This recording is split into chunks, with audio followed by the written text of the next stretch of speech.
Have you ever been so desperate that you'd agree to anything, even something that screamed danger? I'm curious where you're watching from tonight, because I have a feeling some of you know exactly what I'm talking about. Bianca Reeves stared at the eviction notice taped to her apartment door, the bold red letters swimming before her tired eyes. 48 hours. She had 48 hours to come up with 3 months of back rent, or she'd be living in her beat-up Honda Civic. Again, the narrow hallway of the converted warehouse building smelled like old paint and broken dreams, much like her own. She fumbled with her keys, hands shaking from exhaustion and the 3 energy drinks she'd consumed during her double shift at the diner. Her fingers were stained with acrylic paint from her morning job at the art supply store, and her feet ached in the worn sneakers she'd been wearing for 6 months. At 25, this wasn't how she'd imagined her life would look. She'd moved to the city with such hope, convinced her art degree and determination would be enough. 3 years later, she was drowning in student loans and working 4 different jobs just to keep her head above water.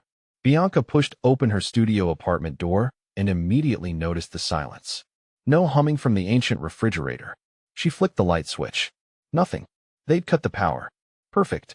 Absolutely perfect. She sank onto her futon, still wearing her grease-stained uniform from Mel's Diner, and pulled out her phone to calculate her options. Bank balance, $47.32. Tips from tonight, maybe $60 if she was lucky. Her next paycheck from the art store wouldn't come for another week, and even then it would barely cover groceries. The eviction notice crinkled in her lap as she shifted, a constant reminder that her time was running out. She'd already sold her grandmother's jewelry, her laptop, and every piece of art supply she could spare. There was nothing left to pawn except her dignity, and lately, even that seemed negotiable. Her phone buzzed with a text from her younger sister, Maya, asking if she could help with college textbooks this semester. Bianca's heart sank. She'd been sending Maya money whenever she could, determined that at least one of them would finish school properly. But now she couldn't even keep a roof over her own head. She closed her eyes and tried to think. There had to be something, some option she hadn't considered. Maybe she could pick up extra shifts at the coffee shop where she worked mornings before the art store. Maybe she could finally call her father and beg for help, though the thought made her stomach turn. He'd disowned her when she'd chosen art school over business, telling her she was throwing her life away on childish fantasies. The irony wasn't lost on her. Maybe he'd been right. A knock at the door made her jump. For a wild moment, she hoped it might be Mrs. Chun from downstairs with leftover soup again, but it was nearly midnight. More likely, it was someone from the landlord's office, here to make sure she'd gotten the message. Bianca opened the door to find her neighbor, Kevin, holding an envelope. He was a struggling musician who practiced guitar at all hours, and they'd bonded over their shared poverty and artistic ambitions. "Sorry to bother you so late," he said, shifting uncomfortably. "This was delivered to my door by mistake. Figured you'd want it tonight rather than tomorrow morning." She took the envelope, noting her name written in unfamiliar handwriting. Kevin hesitated, clearly wanting to say something about the eviction notice still hanging on her door, but Bianca gave him a tired smile. "Thanks, Kev. I'll see you around." After he left, she opened the envelope to find a check for her latest commissioned piece, a portrait she'd done for a client's anniversary. $200. It was more than she'd made on a single piece in months, but it was still nowhere near enough to solve her problems. Bianca stared at the check and felt tears threatening. She'd worked so hard for this money, spent weeks perfecting every detail of the portrait, staying up until her eyes burned to make sure it was perfect. And it was just a drop in the bucket of her debt. She needed a miracle, something big enough to change everything. But miracles, she'd learned, were in short supply in the real world. The next morning found Bianca at Grind Coffee, her face freshly washed, but her exhaustion impossible to hide. She'd slept terribly on her futon without air conditioning, and her uniform from the art store hung loose on her frame. She'd been losing weight, unable to afford proper meals most days. The coffee shop was her favorite of her 4 jobs, mostly because it attracted an interesting mix of artists, students, and business people. The tips were decent, and sometimes she could sketch customers when things were slow. Today, though, she felt too drained for creativity.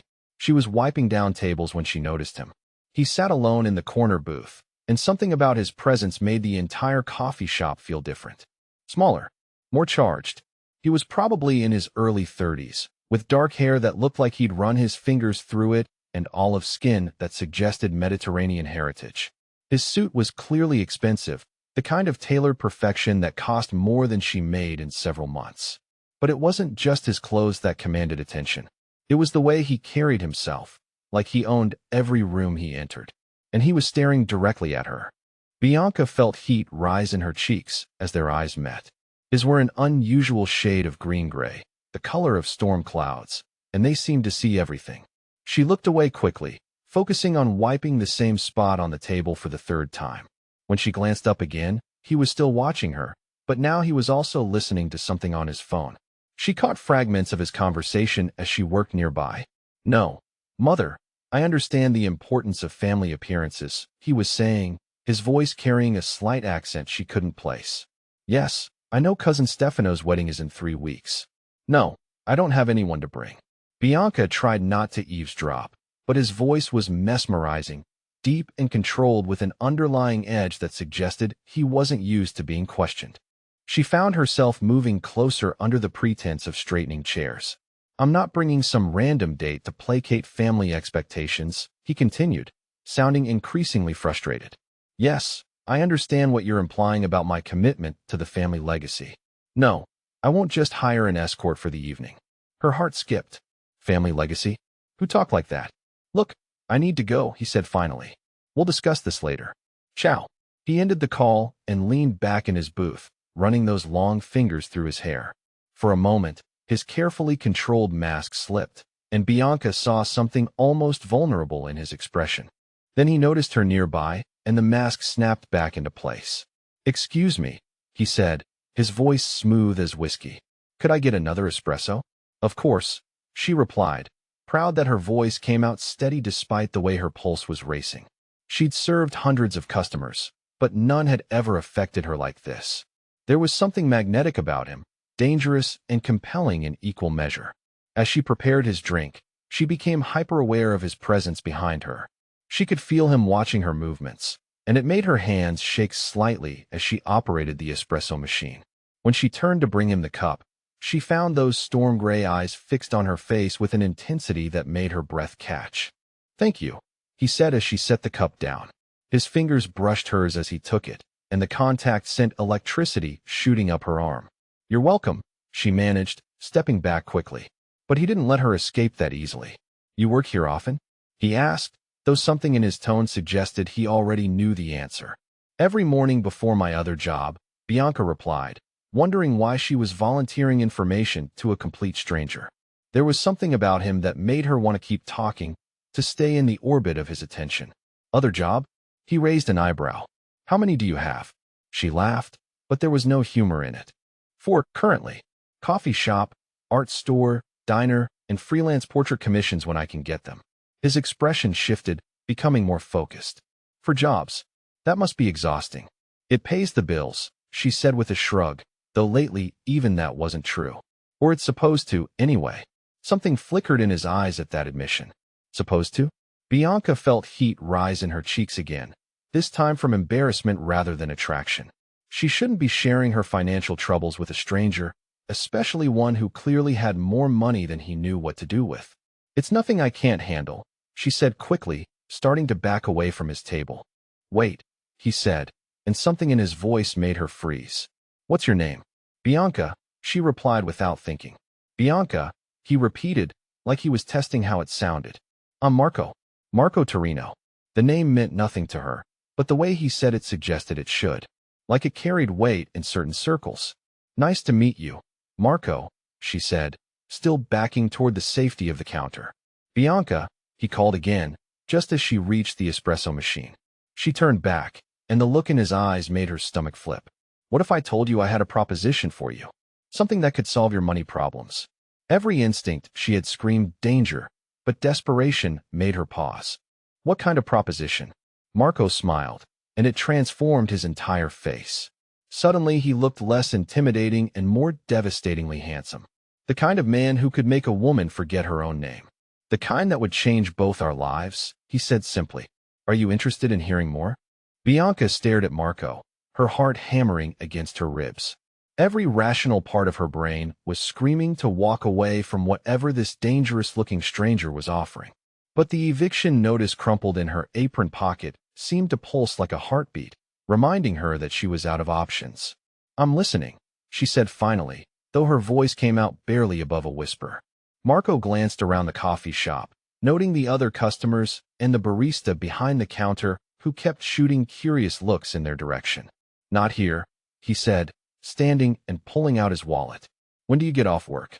"My shift ends at 10, she replied automatically, then immediately wondered if she should have lied. She didn't know anything about this man except that he wore expensive suits and had family expectations that involved weddings. "Perfect. There's a restaurant called Giardino on 5th Street. Meet me there at 10:30. "I can't afford," Bianca started, but Marco was already placing three $20 bills on the table for a $4 espresso. "It's on me," he said simply. "Everything tonight is on me." Before she could respond, he was walking toward the door, moving with the kind of confident grace that made every woman in the coffee shop turn to watch. Bianca stood frozen, clutching her cleaning cloth and trying to process what had just happened. Her coworker, Sarah, appeared at her elbow. "Girl, who was that?" He looked like he walked straight out of a magazine. "I have no idea," Bianca admitted, which was the truth. But she was about to find out. Giardino turned out to be the kind of restaurant Bianca had only seen in movies. Crystal chandeliers cast warm light over white linen tablecloths, and the soft murmur of conversation mixed with classical music created an atmosphere of refined elegance. She felt completely out of place in her thrift store dress and worn flats, but the maitre d' led her to Marco's table as if she belonged there. He'd changed from his business suit into dark slacks and a white button-down shirt that somehow made him even more striking. When he stood to greet her, she caught a hint of expensive cologne and felt that same electric awareness from the coffee shop. "You came," he said, and something in his tone suggested he hadn't been entirely certain she would. "I said I would," Bianca replied, settling into the chair he held for her. The small courtesy surprised her. Most men her age had never learned manners like that. A server appeared immediately, as if Marco commanded instant attention wherever he went. They exchanged a few words in rapid Italian that Bianca couldn't follow, and soon a bottle of wine appeared at their table. "I hope you don't mind," Marco said, pouring her a glass. "I took the liberty of ordering for us. The chef here is exceptional." Bianca nodded, though she felt increasingly like she was in over her head. The wine was probably worth more than she made in a week, and she could see other diners stealing glances at their table. Marco seemed completely at ease, like this level of luxury was his natural habitat. "So," she said after taking a sip of wine that was smoother than anything she'd ever tasted, "what's this proposition you mentioned?" Marco leaned back in his chair, studying her with those penetrating gray-green eyes. "Tell me about your family," he said instead of answering. The unexpected question made her stiffen. "Why?" "Context," he replied simply. "I need to understand your situation before I explain mine." Bianca hesitated, then decided she had nothing left to lose. "My parents divorced when I was 12. My dad remarried and started a new family, basically wrote me and my sister off when we didn't fit into his perfect life. My mom works 2 jobs and barely keeps her head above water. I send money to my sister when I can, but lately," she paused, her cheeks burning with embarrassment, "lately I can barely take care of myself." "No boyfriend?" Marco asked, his tone carefully neutral. She shook her head. "Hard to maintain a relationship when you're working 4 jobs and sleeping 4 hours a night." "Good," Marco said, and something in his voice made her look up sharply. "That simplifies things." Before she could ask what he meant, their appetizers arrived. Bianca had never seen food presented so beautifully, like edible art arranged on pristine white plates. She ate carefully, hyper-aware of Marco watching her reactions.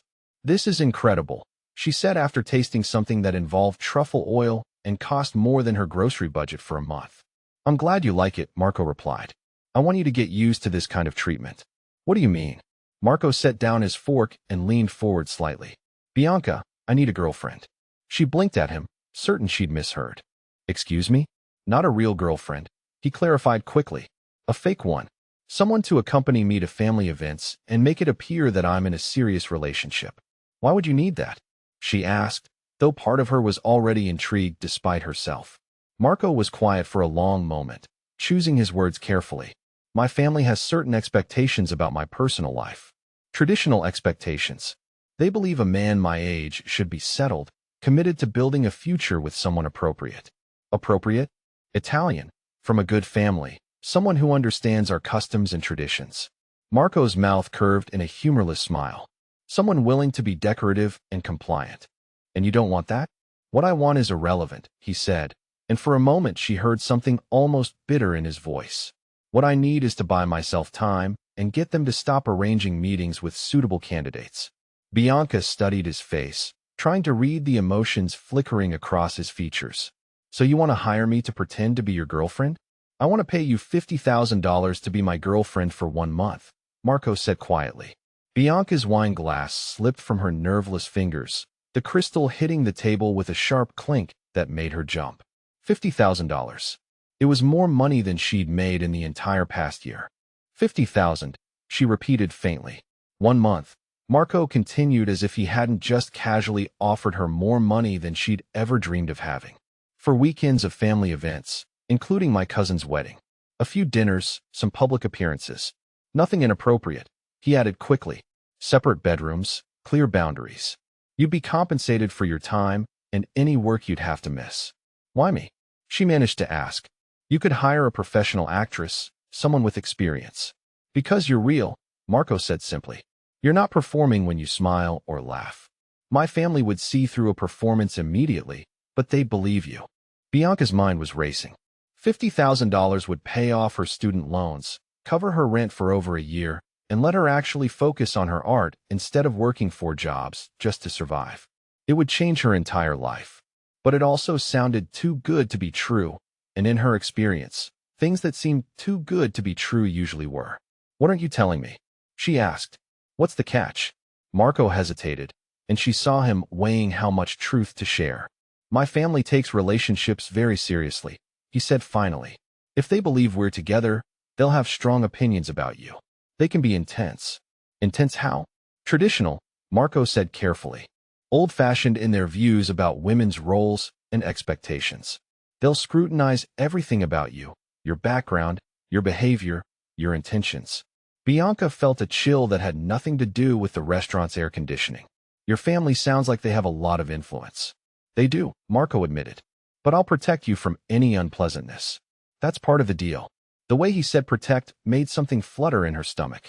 There was an undercurrent of steel in his voice that suggested he was very capable of keeping his word. What about your real dating life? She asked. Wouldn't this arrangement complicate things if you met someone you actually wanted to be with? Marco's laugh was short and humorless. That's not a concern. Why not? You're attractive, successful, clearly intelligent. I'm sure women are interested. Women are interested in what they think I can give them, Marco said, his voice flat. Money, status, connections. None of them want to know who I actually am. And you think I'm different? I think you're desperate enough to be honest, he replied bluntly. And honest enough not to try to turn this into something it isn't. The words stung, even though they were probably true. Bianca looked down at her hands, noting the paint stains under her fingernails and the calluses from her various jobs. She was desperate, but she wasn't dishonest. I need time to think about this, she said finally. Of course, Marco replied. But I should mention that my cousin's engagement party is this Saturday. If you're going to do this, we'll need to start immediately. Saturday. That was 4 days away. What would I have to do at this party? Smile, laugh, be charming. Let people see us together and believe we're genuinely interested in each other. Marco paused, his eyes finding hers across the table. That might require some physical contact. Holding hands, maybe dancing. Nothing more than that. The thought of touching him, of being close enough to feel his warmth and breathe in his scent, made her pulse quicken. Which was probably exactly the kind of complication she should avoid. I'll need to buy clothes, she said, realizing she was already considering saying yes. I don't own anything appropriate for fancy family parties. Taken care of, Marco said immediately. I'll arrange for you to go shopping tomorrow. Consider it a work expense. You've really thought this through, haven't you? I'm a planner, he admitted.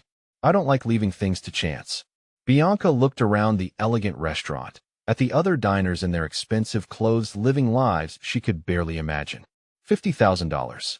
A month of pretending to be someone sophisticated enough to belong in Marco's world. It was crazy. It was probably dangerous. It was definitely too good to be true. But her rent was due in 2 days, and she was out of options. Okay, she said before she could change her mind. I'll do it. Marco's smile was brilliant, transforming his entire face and making her stomach do strange flips. Excellent, he said, raising his wine glass. To our mutually beneficial arrangement. Bianca lifted her own glass, noting how her hand trembled slightly. To the next month, she said, hoping she wasn't making the biggest mistake of her life. But as they clinked glasses and Marco's eyes held hers with an intensity that made her breath catch, she had the distinct feeling that 1 month might not be nearly enough time to figure out who Marco Torino really was. And even more concerning, she was starting to suspect that $50,000 might not be enough to protect her heart from whatever game they were about to play.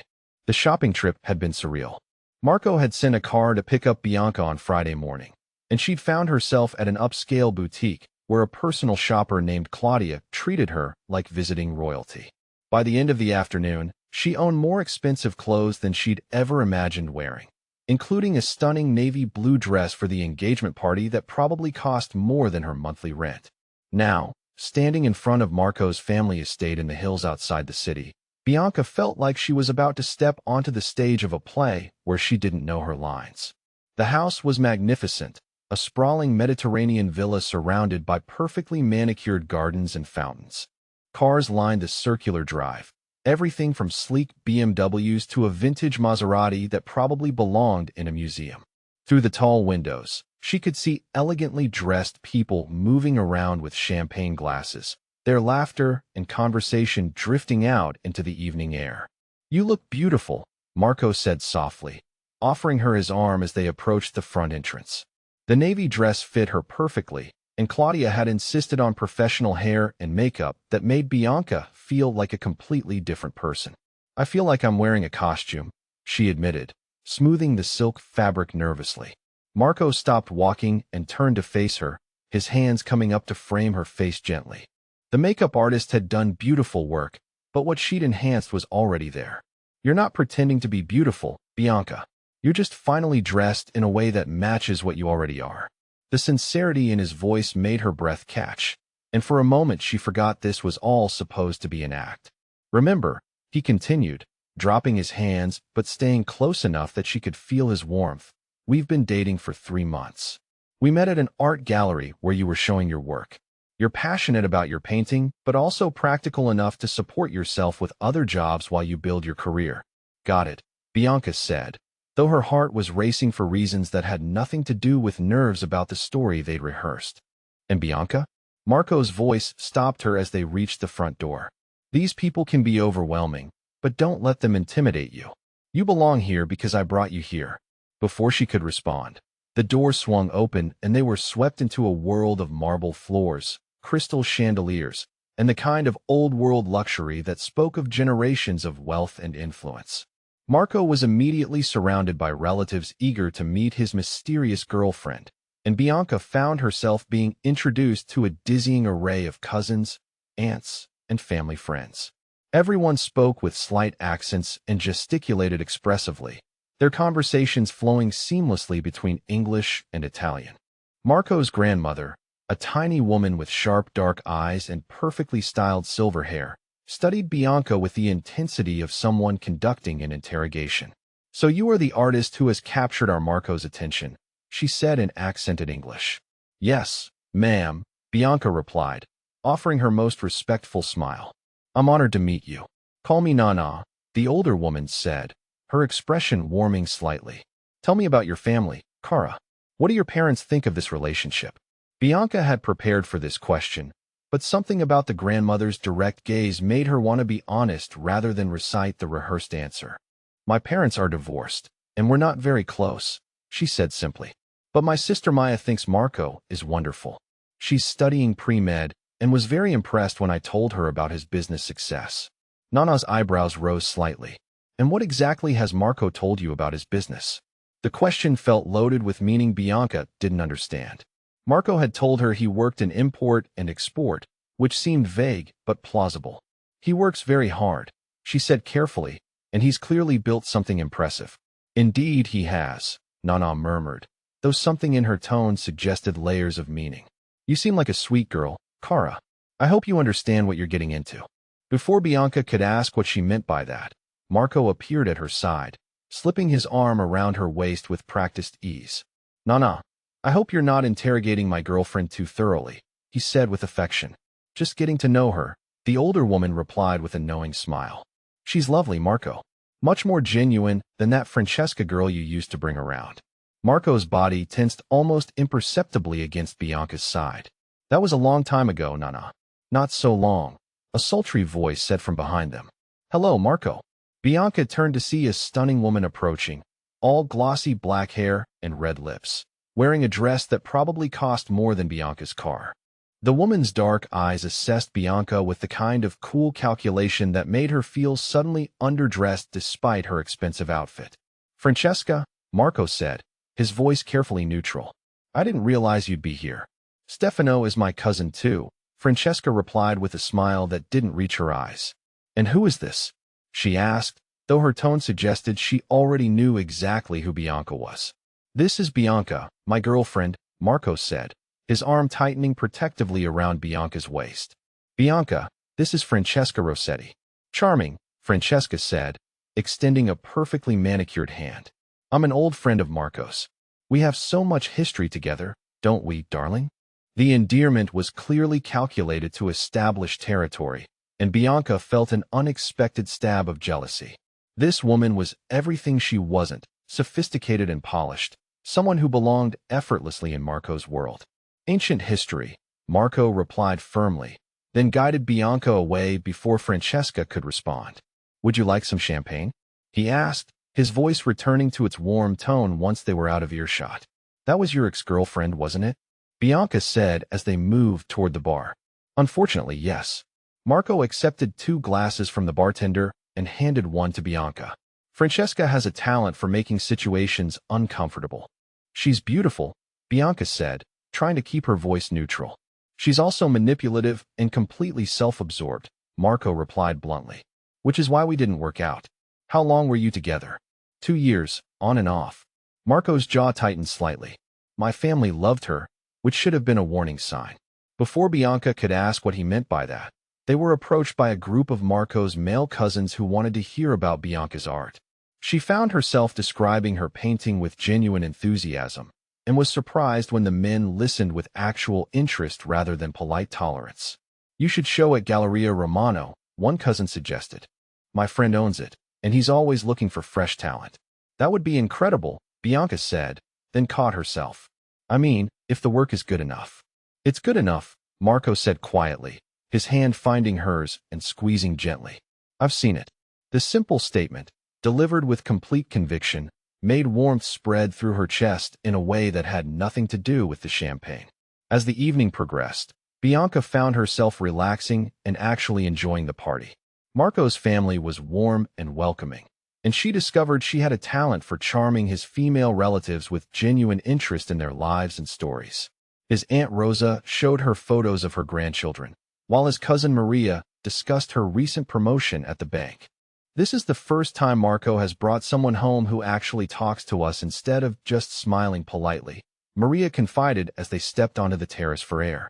We like you, Bianca. You're good for him. Thank you, Bianca said, though the words made her chest tight with guilt.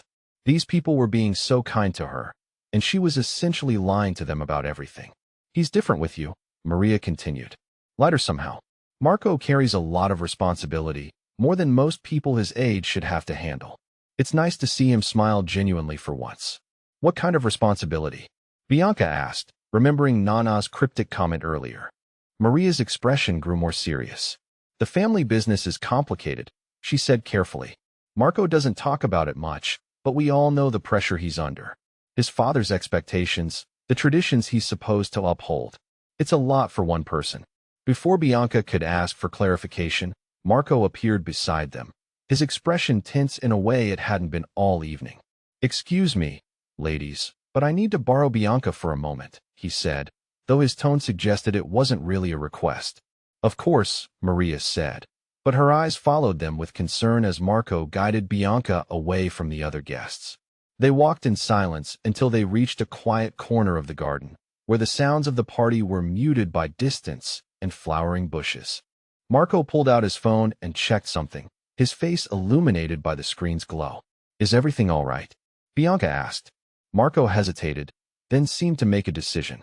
"I need to take you somewhere safe," he said quietly. "Safe from what?" Marco's phone buzzed with an incoming call, and when he answered it, his voice took on a tone Bianca had never heard before. Cold, controlled, and absolutely dangerous. "When did this happen?" he said into the phone. "How many men? Are you certain it was them?" Bianca felt ice forming in her stomach as she watched Marco's expression grow darker with each passing second. "Double the security on all family properties immediately," Marco continued. "And put a team on Bianca. She's with me now, but that could change." "Marco, what's going on?" Bianca whispered, but he held up a hand for silence. "No," he said into the phone, his voice deadly quiet. "If they want to escalate, we'll escalate. But keep the families out of it. This is between us and them." He ended the call and turned to face Bianca, his storm gray eyes intense with an emotion she couldn't read. "We need to leave," he said simply. "Now." "Why? What happened?" "Someone tried to send me a message tonight," Marco said, his hand finding the small of her back and urging her toward the house. "By targeting people I care about." The words hit her like a physical blow. "People you care about? But I'm not really. We're not actually. You're with me," Marco said firmly. "That makes you a target whether this relationship is real or not." As they hurried back through the party, making quick excuses to his family, Bianca's mind raced with questions she was afraid to ask. What kind of import and export business required security teams and worried about messages being sent through violence? Marco's car was waiting in the circular drive, a sleek black sedan with tinted windows that screamed money and power. As they drove through the hills toward the city, Bianca finally found her voice. "Marco, what do you really do for a living?" He was quiet for a long moment, his hands gripping the steering wheel with controlled tension. "Import and export," he said finally, though something in his tone suggested that wasn't the whole truth. "What kind of imports and exports require armed security and people sending violent messages?" Marco glanced at her, his expression unreadable in the dim light from the dashboard. "The kind that have been in my family for generations," he said quietly. "The kind that come with responsibilities and expectations that most people wouldn't understand." Bianca felt a chill that had nothing to do with the air conditioning. "Are you telling me your family is involved in organized crime?" "I'm telling you that my world is more complicated than I originally explained," Marco said carefully. "And I'm telling you that being seen with me tonight may have put you in danger." They rode the rest of the way to his penthouse in tense silence, but Bianca's mind was churning with implications she didn't want to face. When they reached his building, Marco spoke quietly to the doorman in Italian before escorting her to a private elevator that required a key card to operate. His penthouse was stunning, all floor-to-ceiling windows and modern furniture that probably cost more than most people made in a year. But Bianca barely noticed the luxury. She was too busy processing the fact that she'd apparently agreed to fake date someone who might actually be a criminal. "Bianca," Marco said softly, moving to stand in front of her. "I know this is a lot to take in." "A lot to take in?" she repeated, her voice rising with hysteria she couldn't control. "Marco, are you in the Mafia?" His silence was answer enough. "Oh God," she whispered, sinking onto his expensive sofa. "Oh God, what have I gotten myself into?" Marco sat down beside her, careful to leave space between them, but close enough that she could feel his presence. "I should have told you the truth from the beginning," he said quietly. "But I was afraid you wouldn't take the job if you knew." "The job," Bianca repeated numbly. "Right. That's all this is. A job." "It was supposed to be," Marco admitted, his voice so quiet she almost missed it. "But somewhere between the coffee shop and tonight, that changed for me." She looked up at him sharply, searching his face for any sign that this was another performance. "What do you mean?" "I mean that when I got that phone call tonight and realized you might be in danger because of me, I felt something I've never felt before," Marco said, his gray-green eyes intense with emotion. "Terror. Real, absolute terror at the thought of losing you. Marco, we barely know each other. I know that you work 4 jobs to support yourself and send money to your sister. I know that you see beauty in things other people overlook and that you have enough courage to take a chance on something that scares you. I know that my grandmother likes you, which never happens, and that you made my cousin Maria laugh for the first time since her divorce." He moved closer, his hand coming up to cup her cheek gently. "And I know that when I introduced you as my girlfriend tonight, for the first time in my life, it didn't feel like a lie." Bianca's breath caught as his thumb stroked across her cheekbone. "This is crazy," she whispered. "Probably," Marco agreed, leaning closer until she could feel his breath against her lips. "But I've spent my entire life doing what was expected, what was safe, what served the family interests. For once, I want to do something just because I want it." "What do you want?" she asked, though she thought she already knew the answer from the way he was looking at her. "You," Marco said simply, and then his mouth was on hers, and she forgot every rational objection she'd been about to voice. The kiss was gentle at first, tentative, as if he was giving her the chance to pull away. But when she melted against him instead, her hands fisting in his shirt, he deepened it with a hunger that spoke of barely controlled desire. When they finally broke apart, both breathing hard, Bianca knew with absolute certainty that $50,000 wasn't going to be nearly enough to protect her heart from whatever was happening between them. And maybe, she thought as Marco's forehead rested against hers, that was exactly the point. Bianca woke up in Marco's guest bedroom to the smell of coffee and something that made her stomach growl with hunger. Sunlight streamed through floor-to-ceiling windows, and for a moment she forgot where she was. Then the events of the previous night came flooding back. The party, the mysterious phone call, the kiss that had changed everything between them. She'd insisted on the guest room despite the way Marco's eyes had darkened when she'd pulled away from him in his living room. Whatever was happening between them, she needed space to think clearly, and that was impossible when he looked at her like she was something precious and dangerous at the same time. After borrowing one of his dress shirts that hung nearly to her knees, she padded barefoot into the kitchen to find Marco standing at the stove. He'd changed from his suit into dark jeans and a white t-shirt that showed off the lean muscle of his shoulders and arms. His hair was slightly messed, and he looked younger somehow, less intimidating than the man who'd commanded respect at his family's party. "Good morning," he said without turning around, though she hadn't made any noise. "How did you sleep?" "Better than expected," she admitted, settling onto one of the bar stools at the kitchen island. "Your guest room is bigger than my entire apartment." Marco glanced over his shoulder, his eyes taking in her appearance in his shirt with an expression that made heat pool in her stomach. "Coffee?" he asked, his voice slightly rougher than usual. "Please," she said, watching as he moved around the kitchen with surprising competence. "I didn't know you cooked." "There's a lot you don't know about me," Marco replied, placing a perfect cappuccino in front of her. "But I'm hoping that might change." The domestic intimacy of the moment felt surreal. Here she was, wearing his clothes and drinking coffee he'd made for her in his stunning penthouse kitchen, while outside the city was waking up to another normal day. Nothing about this situation was normal, but somehow it felt more right than anything had in years. "What are you making?" she asked as he returned to the stove. "Eggs Benedict," he said, expertly flipping something in the pan. "My mother's recipe, though she'd probably disown me if she knew I was making it for a woman I'm not married to." "Is your mother very traditional?" Marco's hands stilled for a moment. "Very," he said quietly. "She believes in clearly defined roles and expectations. Women are meant to be wives and mothers. Men are meant to provide and protect. Love is less important than duty and family honor." "That sounds lonely," Bianca observed, noting the tension that had crept into his shoulders. "It is," Marco admitted, plating their breakfast with the kind of precision she was beginning to recognize as characteristic of everything he did. "But it's also safe. Predictable.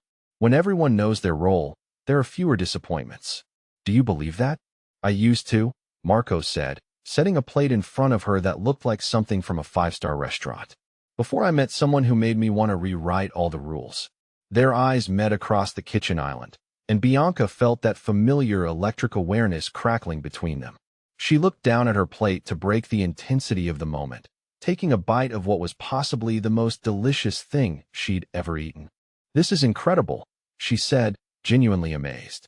"Where did you learn to cook like this?" "My grandmother," Marco replied, settling on the stool next to her. "She insisted all her grandsons learn to take care of themselves, even if they'd have wives to do it eventually." She said a man who couldn't feed himself was useless in a crisis. Smart woman, Bianca said, taking another bite. Your Nana seems like someone who doesn't take any nonsense. She isn't, Marco agreed with a smile. She also liked you last night, which is remarkable. Nana doesn't trust easily. Why not? Experience, Marco said, his smile fading slightly. In our world, people often have hidden agendas. Our world, Bianca repeated.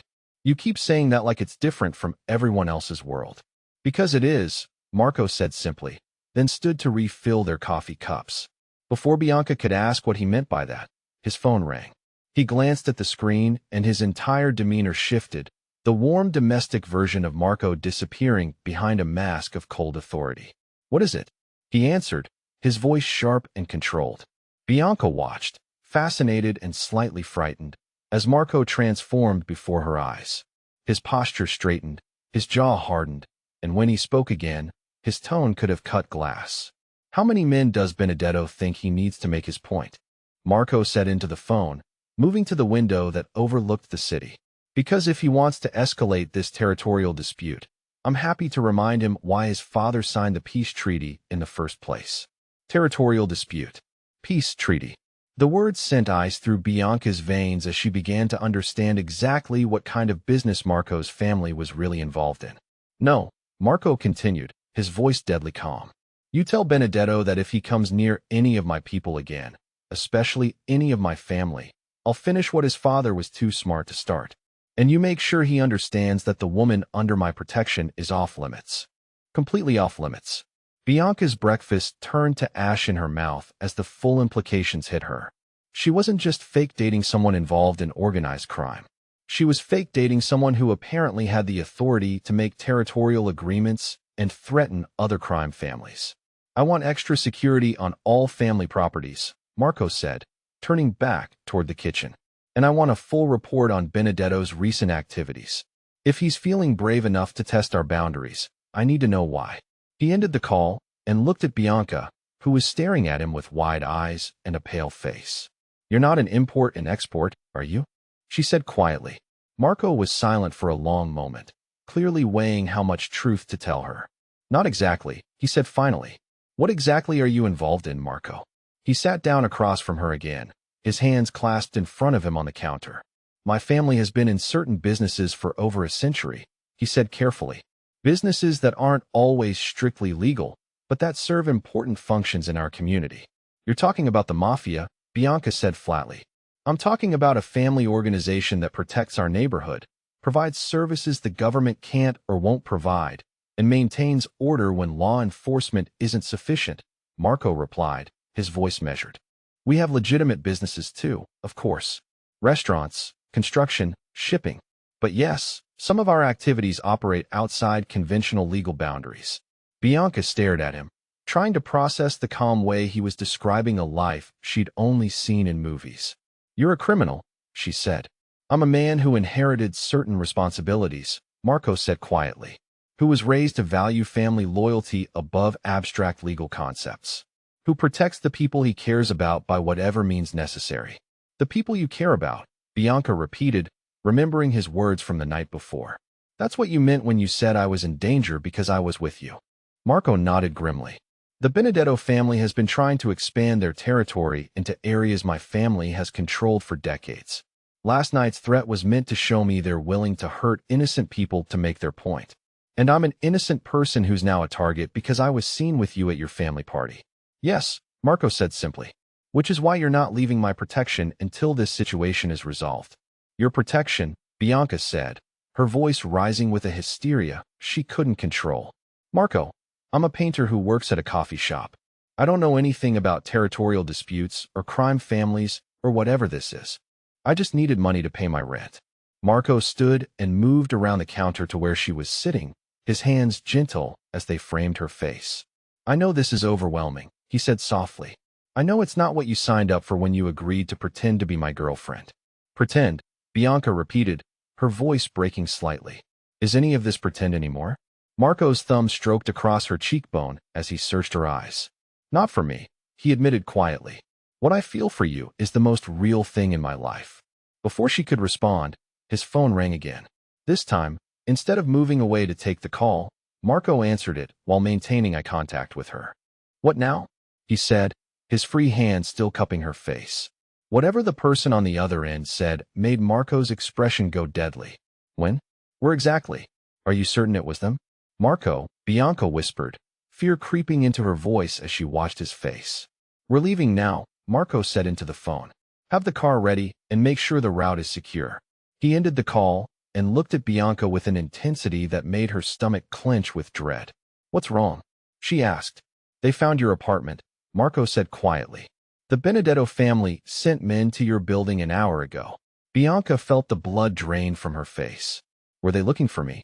"They ransacked your place and questioned your neighbors about your relationship with me," Marco said, his jaw tight with controlled fury. "They know who you are now, Bianca.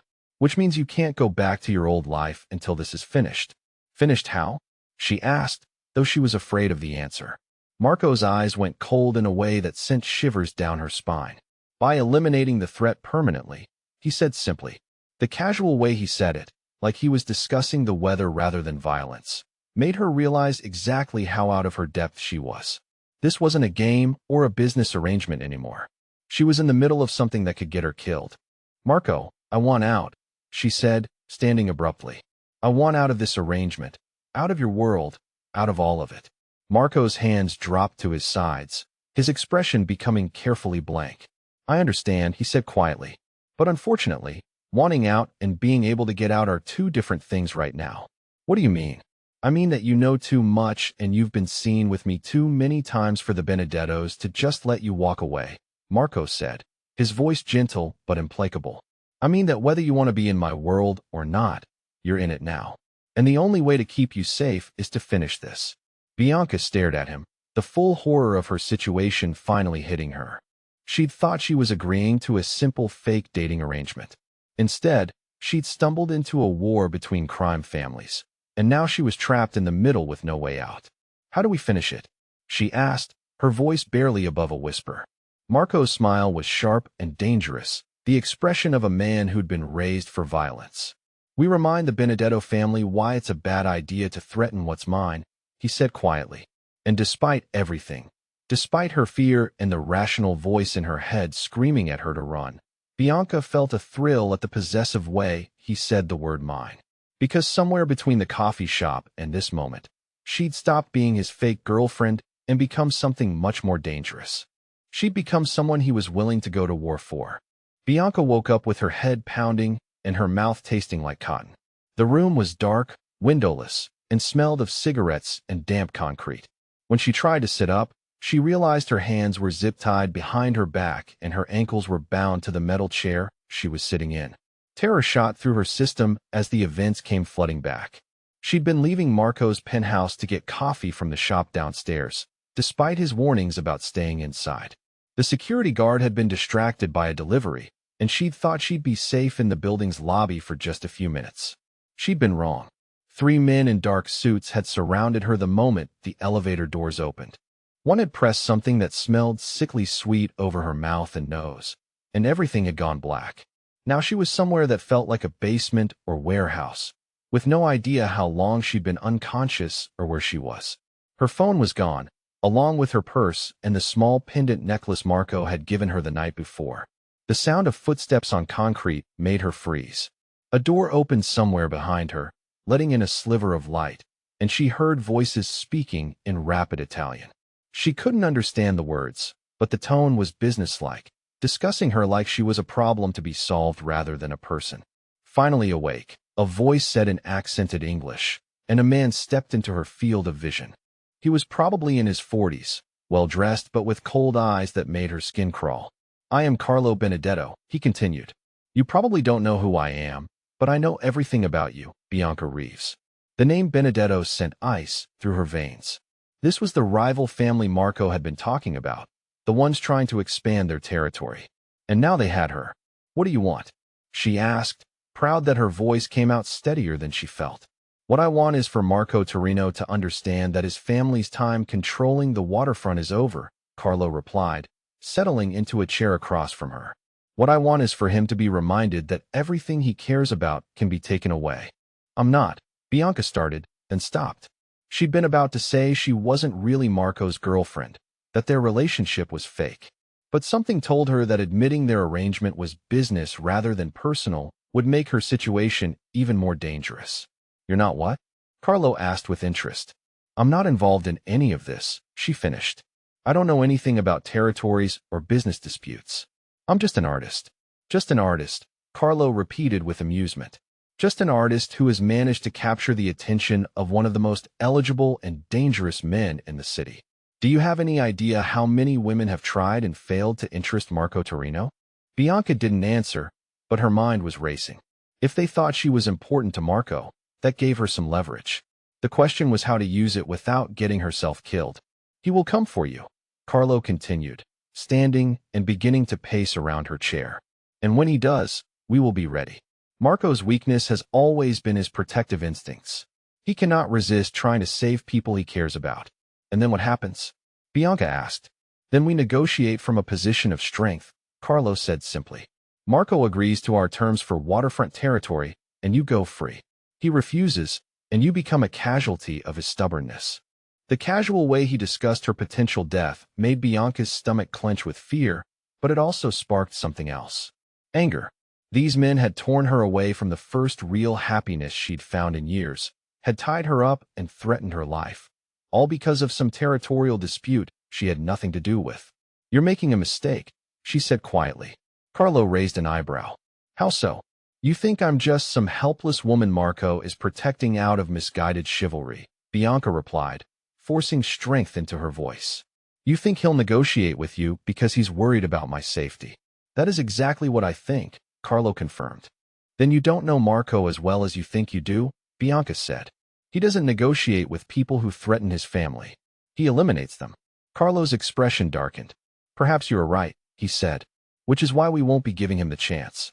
Before Bianca could ask what he meant, Carlo was walking away, leaving her alone in the dark room with her fear and her racing thoughts.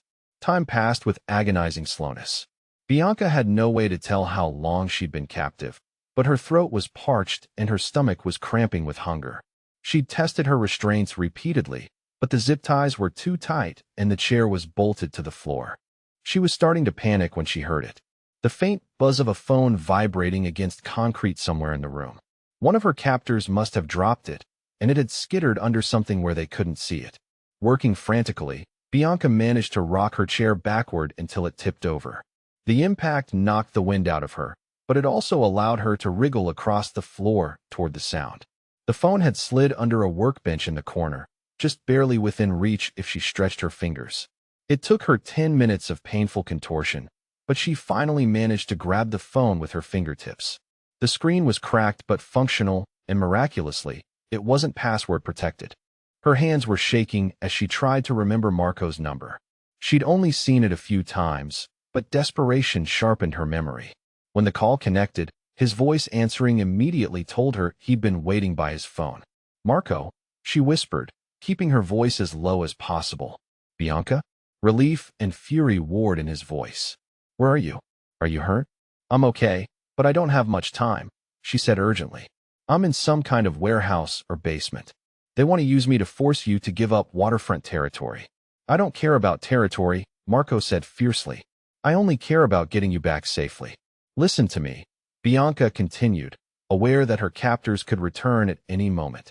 "Carlo Benedetto is here. He's planning to ambush you when you come for me. He has at least 6 men, maybe more, and they're armed." "Bianca, I need you to stay calm," Marco said. "I'm coming for you, but I need you to tell me everything you can about where you are. I can hear traffic, but it's distant. There's a smell like fish or seawater, so maybe we're near the docks. The room has concrete floors and no windows. There's a workbench with tools, like it might be an auto repair shop." "You're perfect," Marco said, and she could hear the love and pride in his voice. "You're so perfect and brave and smart, and I'm going to get you out of there." "Marco," she whispered urgently as she heard footsteps approaching. "They're coming back. Don't trust any negotiation they offer. They plan to kill both of us regardless." "I love you," Marco said quickly. "Whatever happens, remember that what we have is real." The door opened just as Bianca managed to slide the phone back under the workbench. 2 men entered, speaking rapidly in Italian as they righted her chair and checked her restraints. "Missed your boyfriend already?" one of them asked with a cruel smile. "Not as much as he's going to miss me," Bianca replied with more bravado than she felt. The next hour was the longest of her life. She could hear increased activity in the building, voices calling to each other and the sound of vehicles arriving. Through it all, she tried to stay calm and think like Marco would think. What would he do in this situation? How would he turn disadvantage into advantage? When the shooting started, it was sudden and explosive. Gunfire erupted from multiple directions, and Bianca could hear shouting in Italian and English as what sounded like a small war broke out around her. She threw herself to the floor as best she could, still tied to the chair, and tried to make herself as small a target as possible. Plaster dust rained from the ceiling as bullets struck the walls, and she could smell gunpowder and something that might have been smoke. Then the door to her room exploded inward, and Marco burst through with two other men she didn't recognize. His face was streaked with dust, and there was blood on his shirt, but his eyes were blazing with relief and fury as he saw her. "Get her out of here," he ordered the men as he used a knife to cut through her restraints. "Take her to the car and don't stop for anything." "What about you?" Bianca asked as feeling returned to her hands and feet in painful tingles. "I have business to finish," Marco said grimly, his hands gentle as he helped her stand despite the violence in his voice. Through the chaos and gunfire, Bianca could hear Carlo Benedetto screaming orders somewhere in the building. She grabbed Marco's arm before he could leave her with his men. "He said they were going to kill us both regardless," she told him urgently. "This was never about negotiation." "I know," Marco replied, his smile sharp and dangerous. "Which is why I brought enough firepower to level this entire building." As his men escorted her toward the exit, Bianca saw Marco disappear back into the maze of corridors with cold purpose in every line of his body. She understood, with crystal clarity, that whatever he was going to do to Carlo Benedetto and his men, it would ensure this threat never surfaced again. The next few hours passed in a blur of police stations and hospitals, of Marco's family gathering around them with relief and barely controlled violence, of doctors checking her for injury while Marco held her hand and refused to leave her side. Finally, when they were alone in his penthouse again, the adrenaline faded and the reality of what had happened hit her. She'd been kidnapped, held at gunpoint, and rescued in what sounded like a small war. People had died because of her, because she'd been foolish enough to leave Marco's protection for 5 minutes. "I'm sorry," she whispered, curled up against Marco's chest on his sofa. "I'm so sorry I didn't listen to you about staying inside." "You have nothing to apologize for," Marco said firmly, his arms tightening around her. "You were incredible today, smart and brave and strong. You saved both our lives with that phone call." "People died because of me," Bianca said, her voice breaking. "People died because Carlo Benedetto decided to threaten what's mine," Marco corrected. "You didn't start this war, Cara. You just gave me a reason to end it." The possessive way he said mine sent warmth through her chest, followed immediately by the realization of what he'd called her. Cara. It was what his grandmother had called her at the party, an Italian endearment that felt intimate and precious. "What happens now?" she asked. "Now the Benedetto family understands that certain territories are permanently off limits," Marco said simply. "Now everyone knows that you are under my protection and what will happen to anyone who threatens you." Bianca pulled back to look at his face, noting the exhaustion and the small cuts from flying debris, but also the fierce satisfaction in his eyes. "And what about us?" she asked quietly. "What happens to whatever this is between us?" Marco's hands came up to frame her face, his thumbs stroking gently across her cheekbones. "That depends on what you want," he said softly. "I can arrange for you to disappear, start over somewhere safe where none of this can touch you. New identity, new life, enough money to pursue your art without ever having to worry about survival again." The offer was everything she'd dreamed of just a week ago. Financial security, artistic freedom, a life without the constant stress of making ends meet. But the thought of leaving Marco, of never seeing him again, made her chest ache with loss. "Or?" she asked. "Or you stay," Marco said, his gray-green eyes intense with emotion. "You become part of my world, permanently and completely. You let me love you and protect you and build something real with you." "And if I stay, what does that mean exactly?" "It means you become my wife," Marco said simply. It means you take my name and my protection and everything that comes with being a Torino. The good and the dangerous and everything in between. Are you asking me to marry you? Bianca whispered. I'm asking you to choose, Marco replied. Safety without me, or danger with me? A normal life, or this life? Because after today, I can't pretend this is fake anymore. What I feel for you is the most real thing I've ever experienced. Bianca looked into his storm gray eyes and saw her future reflected there. It wouldn't be safe or predictable or anything like the quiet artist's life she'd once imagined for herself. But it would be real and passionate and full of a love that had been tested by violence and emerged stronger. I choose you, she said simply. I choose this. I choose us. Marco's smile was brilliant as he leaned down to kiss her, and Bianca knew that whatever challenges came next, they would face them together. Because somewhere between the coffee shop and this moment, she'd stopped being his fake girlfriend and become something much more powerful. She'd become his real partner, in every sense of the word.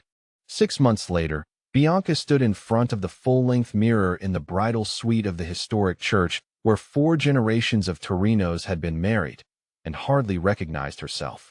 The ivory silk gown had been Marco's grandmother's, altered to fit her perfectly, and the antique lace veil had been worn by every Torino bride since 1924.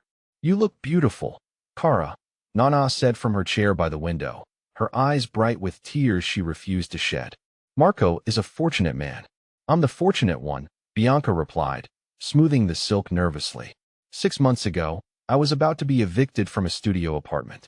Now I'm marrying the most incredible man I've ever met. The transformation hadn't been easy. Learning to navigate Marco's world, understanding the unspoken rules and complex family dynamics, accepting the reality that her husband would always live with certain dangers, it had all required adjustments she'd never imagined making. But it had also brought unexpected gifts. Her art career had exploded after Marco introduced her to his connections in the gallery world. 3 of her paintings had sold for more money than she'd made in her entire previous career combined, and she had a solo show scheduled at Galleria Romano in the fall. More importantly, she'd found a family in the Torinos. Marco's mother had initially been skeptical of her son's choice to marry outside their traditional circle, but Bianca's genuine respect for family traditions and her obvious devotion to Marco had won her over. His cousins treated her like a beloved sister, and Nana had become the grandmother Bianca had never known she needed. A soft knock at the door interrupted her thoughts, followed by Marco's cousin Maria, peeking her head inside. It's time, she announced with a grin. And Maria, the entire church is packed. Half of Brooklyn must be here. Bianca's stomach fluttered with nerves and excitement as Nana stood and smoothed her own elegant navy dress. Remember, Cara, Nana said, taking Bianca's hands in hers. Marriage is not always easy, especially when you marry a man like our Marco. But if you can love him through the dark moments as well as the light ones, you will have something worth fighting for. Thank you, Bianca whispered, kissing the older woman's cheek. For everything. For accepting me. For teaching me. For making me feel like I belong. You do belong, Nana said firmly. You belong with him, and you belong with us. The processional music began, and Bianca felt her heart race as the bridal party lined up. Marco's sister Sophia was her maid of honor, having become a close friend over the past months, and Maya had flown in from college to be a bridesmaid. Seeing her sister in the elegant rose-colored dress, healthy and happy and proud, made tears threaten Bianca's carefully applied makeup. As the church doors opened and she saw the sea of faces turn toward her, Bianca felt a moment of overwhelming gratitude for the chain of events that had brought her to this moment. Her eviction notice, her desperate need for money, even her foolish decision to accept Marco's dangerous proposition, it had all led her here. But when her eyes found Marco standing at the altar, devastatingly handsome in his black tuxedo, all her nerves disappeared. His gray-green eyes were fixed on her with an intensity that made her feel like the only person in the world, and his smile was soft and private, meant only for her. The walk down the aisle felt both endless and far too short. When her hand finally met his at the altar, Marco lifted it to his lips and pressed a gentle kiss to her knuckles, a gesture that sent whispers of appreciation through the congregation. You're perfect, he murmured, low enough that only she could hear. So are you, she whispered back, and his smile widened into something that made her heart skip. The ceremony was conducted in both English and Italian, honoring the family traditions while ensuring that Bianca's few guests could follow along. When they exchanged vows, Marco spoke in English, his voice strong and sure as he promised to love, protect, and cherish her for the rest of his life. Bianca's voice was steady as she pledged to stand by his side through whatever challenges life brought them, to be his partner in all things, and to love him with everything she had. When Marco slipped his grandmother's wedding ring onto her finger, the weight of it felt like a promise, a symbol of the family and future they were building together. "You may kiss your bride," the priest announced in heavily accented English, and Marco didn't hesitate. His hands framed her face as he kissed her with a tenderness that spoke of deep love and private passion, and the congregation erupted in cheers and applause. As they walked back down the aisle together, husband and wife, Bianca caught sight of some unfamiliar faces in the back of the church. Men in dark suits who looked more like security than wedding guests. Even on their wedding day, Marco's world required certain precautions. But instead of feeling afraid or resentful, Bianca felt protected. These people, this life, this dangerous and complicated family she'd married into, they were all hers now. And she was theirs. The reception was held at Marco's family estate, the same place where they'd met his relatives 6 months earlier. But this time, instead of feeling like an outsider pretending to belong, Bianca felt genuinely welcomed and celebrated. During their first dance, Marco held her close as they swayed to music that his cousin had chosen specifically for them. "Any regrets?" he asked softly as they moved together. "Only one," Bianca replied, smiling up at him. "What's that?" "I regret that it took me 25 years to meet you," she said. "I regret all the time we missed before we found each other." Marco's expression grew serious. "I regret that you had to be kidnapped and threatened before I had the courage to tell you how I felt," he said quietly. "I regret that loving me put you in danger." Bianca reached up to touch his face gently. "I don't regret any of it," she said firmly, "because all of it led us here. And here is exactly where I want to be."